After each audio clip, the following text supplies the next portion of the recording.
Assalamualaikum warahmatullahi wabarakatuh. Kita berjumpa lagi. Pada kesempatan kali ini akan kita bahas tentang kartu debit dan kartu kredit. Pada dasarnya setiap pembayaran yang dilakukan sekarang lebih dimudahkan ya. Apalagi untuk pembayaran yang dilakukan di tempat-tempat yang memang pasar modern, lebih cenderung banyak menggunakan pembayaran kartu, tinggal digesek, tidak menggunakan dengan uang tunai, ataupun jarang digunakan menggunakan uang tunai. Kenapa?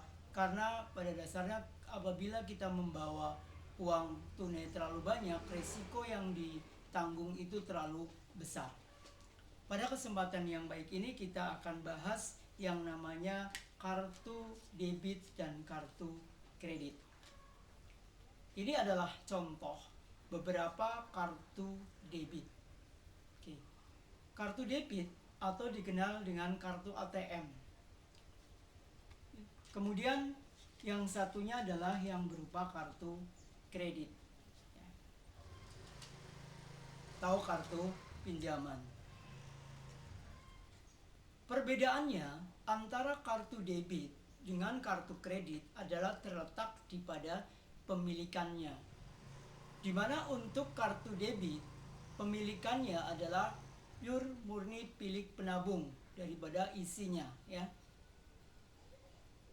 Karena pada dasarnya kartu debit adalah simpanan dari pihak ketiga yang dilakukan di salah satu sebuah lembaga keuangan atau perbankan. Namun untuk kartu kredit, kepemilikannya adalah sebenarnya dia milik daripada pihak bank, bukan milik si pemegang kartu kredit. Jadi pada saat si pemegang kartu kredit menggunakan dananya, bahwa dia ternyata punya pinjaman di pihak ketiga. Akan saya jelaskan bahwa untuk fitur kartu kredit maupun kartu debit adalah sama ya. Yang pertama adalah sama-sama bahwa kartu debit maupun kartu kredit mempunyai logo yang namanya logo perbankan atau logo perusahaan ya. Kemudian untuk kartu debit dan kartu kredit sekarang sudah dilengkapi dengan yang namanya chip ya, seperti kartu perdana. Fungsinya adalah untuk menyimpan data daripada nasabah dengan secara akurat dan tepat.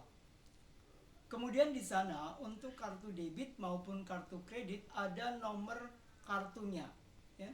Kalau di kartu kredit di sini adalah nomornya timbul sejumlah 16 digit. Sedangkan untuk kartu debit sama sebenarnya 16 digit, namun ini enggak timbul.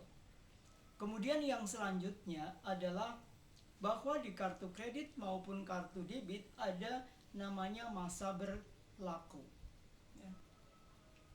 Ada masa berlakunya, sampai kapan batas kartu tersebut bisa digunakan. Jika memang masanya habis, bisa diperpanjang atau membuat kartu yang baru. Kemudian di dalam kartu kredit dan kartu debit ya, kalau kartu debit di sini ada nama pemegang kartu, boleh nama lengkap ataupun boleh nama panggilan. Di kartu debit sebenarnya juga bisa, tetapi kalau kartu debit atau kartu ATM yang langsung jadi, maka tidak ada nama dari pemegang kartu. Jika menginginkan di kartu debit menggunakan nama, maka biasanya tidak langsung jadi, tapi harus ada blanko yang diisi untuk penamaan di kartu debit tersebut. Kemudian ada yang namanya logo. Logo daripada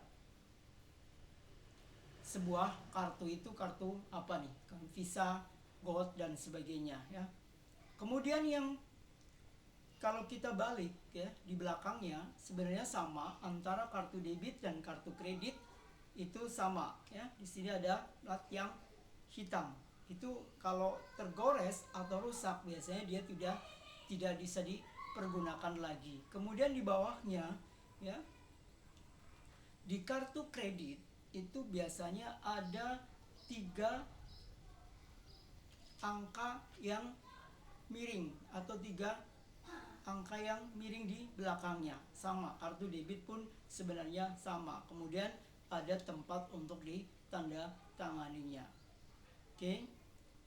Perlu diingat bahwa kartu debit ataupun kartu kredit ya, jangan sampai nomor 16 digit ini ya diberikan juga diketahui oleh orang lain, apalagi di belakang yang hurufnya miring ya.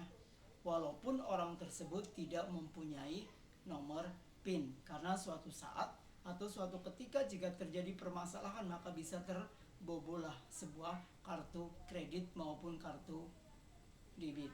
Walaupun di sebuah bank pasti mempunyai yang namanya mandatory file tentang data-data daripada si penabung ya. Karena data-data penting itu tidak boleh diketahui oleh orang lain kecuali oleh orang